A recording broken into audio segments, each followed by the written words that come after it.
नमस्कार मित्रांनो. उद्या मैदान होते वीरकरवाडीचं आणि ते मैदान असेल आदतचं हिंद केसरीचं मैदान.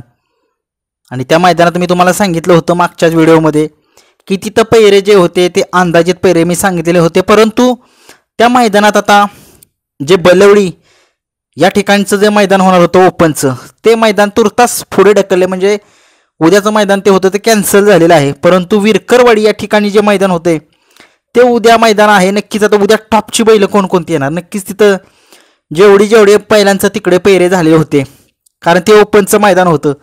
परंतु आता आदतमध्ये चांगलीच लढत बघायला मिळेल संबंध महाराष्ट्राला. कारण सगळ्यांना माहीत आहे बक्कासूरचा जो पैरा आहे तो गुपितच असतो, सगळ्या महाराष्ट्राला माहीत आहे. परंतु बक्कासूरच सोडून बाकीची कोणकोणती बैलं टॉपची येणार आहेत, नक्कीच येणार आहेत. घरणिकेचा राजा असेल, महान भारत केसरी हरण्या असेल, पिंटू शेट मोडकवडकी यांचा कॉकटेल असेल, 22-11 सोने असेल, मानघरकरांचं वादळ असेल, चिमण्यासुद्धा येईल बरं का. छत्रपती संभाजीनगरचा अमित बाडळे यांचा चिमण्या असेल, कळंबीकरांचा शंभू असेल. फक्त मथुर येणार नाही बरं का, कारण मथुर राहुलदादांनी सांगितलेलं आहे की बिंजोडचा बादशाह आता मथुर बारक्या मैदानात पळणार नाही, कारण की त्यांनी सांगितलेले. कारण एकदा कंदूरचा राजासोबत मथुर पळालेला होता, परंतु तेव्हा सांगितलं ते शेवटचं मैदान मथुरचं असेल.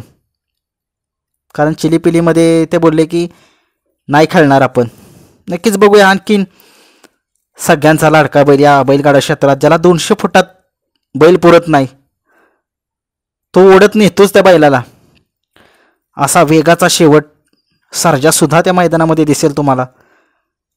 आणि नक्कीच सर्जा आहे म्हटल्यानंतर तो त्याचा साथीदार पण असणार, तो वाटेगावकरांचा बादल म्हणा. फक्त पिस्टन येईल का नाही हे माहीत नाही आपल्याला. अनेक नामांकित बैल आहेत बरं का तिथं.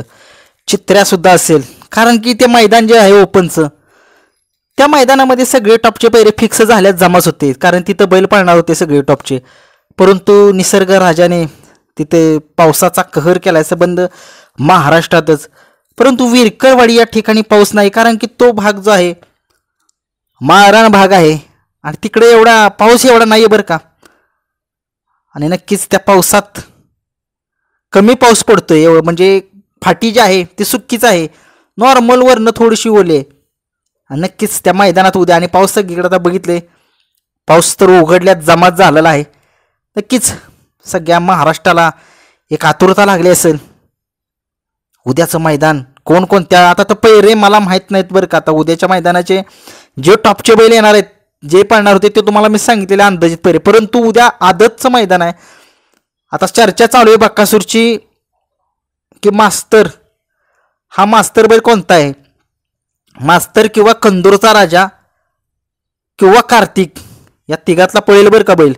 कारण बक्कासूरचा मला तर वाटतंय त्या तिघातलाच बैल पळेल, कारण मैदान जे आहे ते हिंद केसरीचं मैदान आहे. बघा शेवटी कसं आहे, कुठल्याच गाडा मालकाला असं वाटणार नाही की बाबांनो, प्रत्येकाला असं वाटतं की मी टॉपच्याच पायऱ्यात पळावं आणि माझा बैल हा हिंद केसरी व्हावा, माझ्या बैलाला गुलाल तरी मिळावं कमी से कम. नक्कीच मिळणार उद्या गुलाल. बक्कासूर सोबत जो बैल पळेल त्याला गुलाल हा नशिबी असणार आहे, मग तो नंदी कोणी का असं. परंतु बाकीची पण बैल काही कमी नाही आहेत, कारण हे बैलगाडा क्षेत्र आहे, इथे काही घडू शकतं. कारण मातब्बर बैलसुद्धा गटाला घरी जातात. बघूया आता उद्या मैदानातच समजेल, कारण चिलीपिलीचा खेळ आहे. परंतु मैदान जे आहे ते हिंद केसरीचं मैदान त्यांनी सांगितलेलं आहे. वीरकरवाडीचं मैदान मसवड साईडला मैदान आहे बरं का ते. आणि नक्कीच त्या मैदानात सगळे टॉपचे बैल येणार. आज संध्याकाळी लॉट पडतील, लॉट चालू होतील. बघूया कोण कोणत्या गटात पळतोय, कोणाचं नशीब कुठल्या कडनं येतोय का आतनं येतोय. बघूया. हा नाही तर आपल्या आवडतं बैल आहे, पब्लिकनं लय बेकार पळतो. पण बघूया शिरसोडचे रायफलसुद्धा असेल. मी तुम्हाला सांगितले जेवढे टॉपचे बैल येणार तेवढी माहिती मिळाली मला, तेवढी मी तुम्हाला सांगितली. जर कुणाला माहिती जर माझ्यापेक्षाही जास्त असेल तर त्यांनी कमेंट्समध्ये सांगा की हा सुद्धा बैल येणार आहे. आणि काय काय बैलांचे पैरे जरी माहीत असतील तरी सांगा, कारण काही माझे पैरे फसतात, पण तुम्हाला पण माहीत नाही की कोण कोणासोबत पळणार आहे. परंतु जर कोणाला माहीत असेल उद्याचे पैरे टॉपचे कोणाचे असतील कोणासोबत तर नक्कीच सांगा कमेंट्समध्ये. नक्कीच वीरकरवाडीमध्ये उद्या बैलगाडा क्षेत्रातला देव येतोय बकासूर. धन्यवाद.